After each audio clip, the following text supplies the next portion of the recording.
आपके दर्शकों को बड़ा धन्यवाद कहना चाहता हूं। आपने मुझे शो पे बुलाया और दर्शकों ने भी काफ़ी हम पे भरोसा रखा है और हमारे शेयर्स में इन्वेस्ट किया है। इसके लिए बहुत बहुत धन्यवाद।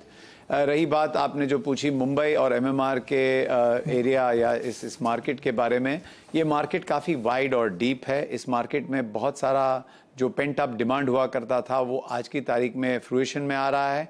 आप देख सकते हैं कि इस मार्केट में लास्ट 10 सालों में कई डेवलपर्स यानी जो those who are mom and pop shop जिसको कहते हैं वो आज की तारीख में नहीं है और मोर एंड मोर बाइंग जो हो रहा है वो ट्रस्टेड या ब्रांडेड डेवलपर्स की तरफ बाइंग पावर बढ़ रही है लोगों की।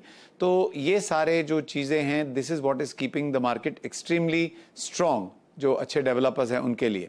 अभी आपने जो इंटरेस्ट रेट्स की बात कही, मैं आपको कुछ आंकड़े बताना चाहता हूं कि इस साल में आप अगर 2021 के फर्स्ट 9 मंथ्स के आंकड़े देखें और 2022 के फर्स्ट 9 मंथ्स के आंकड़े देखें तो you will see a 40% increase in the buying that has taken place this year. आपको एक और बता दूं कि आप जो इंटरेस्ट रेट्स बढ़ोतरी की बात कर रहे हो, ये अप्रैल से इंटरेस्ट रेट्स की बढ़ोतरी चालू है, फिर भी we had a fabulous October month also. तो आई फील कि जो रियल एस्टेट है ये एक हेज है इन्फ्लेशन के अगेंस्ट। ये जो समझदार लोग हैं, जो इकोनॉमिक्स समझते हैं, ये जानते हैं कि real estate is a good hedge against inflation और इसीलिए वो इसमें invest as an investment category भी इन्वेस्ट करते हैं। इससे ज्यादा मैं आपको कहूंगा, जो हमने इन द लास्ट 10 इयर्स जितनी हमने चेंजेस देखी है रेरा के आने से, ऑर्गेनाइजेशन जो एक ऑर्गेनाइज्ड इंडस्ट्री हो गई हमारी, उसकी वजह से लोगों के इस सेक्टर में और इन्वेस्ट करने की एबिलिटी बढ़ गई है, पीस ऑफ माइंड से इन्वेस्ट करते हैं।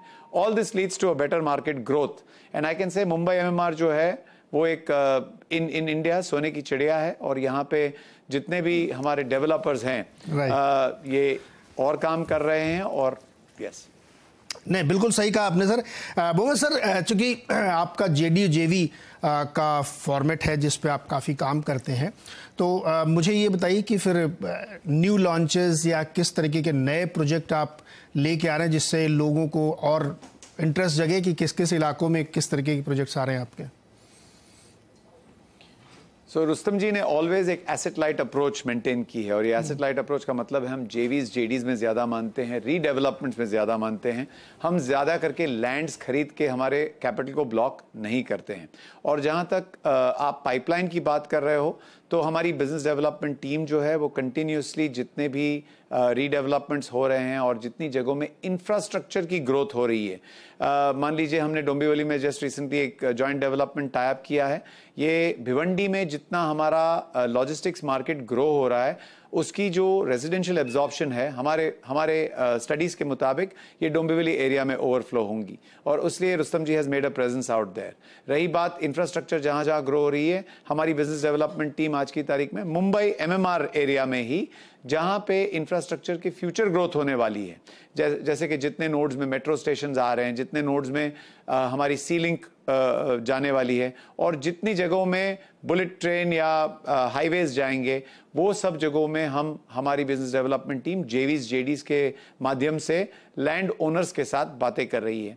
तो हमारी हेल्दी पाइपलाइन रहेगी। 34 million square feet is already in the pipeline for us and we are completing about 12 projects as we go along और इसके आगे हमारी 34 मिलियन स्क्वायर फीट की पाइपलाइन जो है वो काफी रोबस्ट है और उस पर हम बढ़ाते जाएंगे। सर, आपने एक बड़ी इंटरेस्टिंग बात कही कि जो नए इलाके हैं एमएमआर रीजन में, जैसे डोंबिवली का आपने नाम लिया, वहां पे मैं थोड़ा सा ये दिलचस्पी है मेरी कि किस तरह की क्लाइंट प्रोफाइल के लोग उधर रेजिडेंशियल इलाकों में जाने के लिए, खरीदने के लिए सोचते हैं? तो हमारी स्टडी जो कहती है, आपको बताऊं मैं, कि बांद्रा आप जिसको टाउन एरियाज की बात करें तो वहां पे फैमिलीज जो बढ़ रही हैं वो नए एमिनिटीज के रिक्वायरमेंट की वजह से, जैसे हमारे डेवलपमेंट्स आप देखो तो दे आर गेटेड कम्युनिटीज जहां पे कम्युनिटी फीलिंग की डेवलपमेंट होती है। तो वहां पे सारे एमिनिटीज होते हैं, आपके व्यायाम के हिसाब से, आपके काम के हिसाब से, आपके रिक्रिएशन के हिसाब से, आपके एंटरटेनमेंट के हिसाब से, ये सारी एमिनिटीज हम वो कॉम्प्लेक्स में बनाते हैं। तो ये फैमिलीज जो बड़ी होती हैं वो जाके उनकी पुरानी बिल्डिंग्स को छोड़ के नई बिल्डिंग्स में जाते हैं और वहां पे ये घर लेते हैं।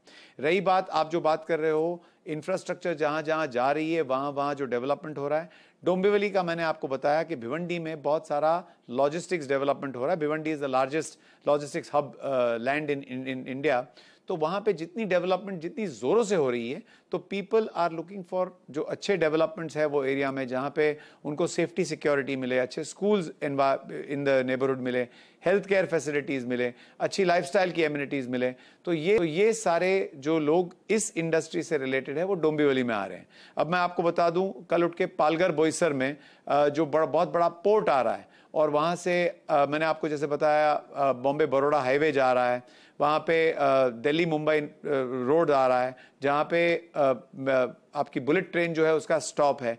तो ये मार्केट में वो डेवलपमेंट्स जो पोर्ट के होंगे और बाकी सारे इंडस्ट्रीज, एंसिलरी इंडस्ट्रीज उसके होंगे, उसके खरीदार या उनके जो काम करने वाले हैं वो वहाँ पे घर लेंगे। हमारी जो स्टडी होती है वो काफ़ी एक्सटेंसिव होती है। हम काफ़ी स्टडी हाउसेस के साथ रिपोर्ट्स बनवाते हैं जो एरिया में हम जाते हैं, और हमारे लोग भी वहाँ पे काफ़ी एक्सटेंसिव स्टडी करके फिर ही हम लैंड में एंट्री करते हैं। एयरपोर्ट भी बन रहा नवी मुंबई में, उस साइड भी आप जा रहे होंगे? नवी मुंबई में हमारी टीम्स ने काफ़ी मेहनत की है, और हाँ। अभी तक कोई नया अनाउंसमेंट आया नहीं। लेकिन अट्रैक्टिव नहीं लगा आपको? देखिए, रुस्तम जी की जो इन्वेस्टमेंट फिलॉसफी है, मैं आपको बता दूं, हम 10% of gross revenues of the project invest करने के टाइम पे we want to be able to go to market. यानी 10% से ज्यादा हम नहीं हमारा पैसा डालते जहां तक हम गो टू मार्केट ना हो। और जब तक 35% ग्रॉस मार्जिन ना हो तब तक हम वो प्रॉपर्टीज में जाते नहीं है, because real estate, as we are all aware, has a lot of जिसको कहते हैं परसीव्ड रिस्क्स, जो हमको मिटिगेट करते रहने पड़ते हैं, और that's why we enter these markets only after the let's say profit margins are good.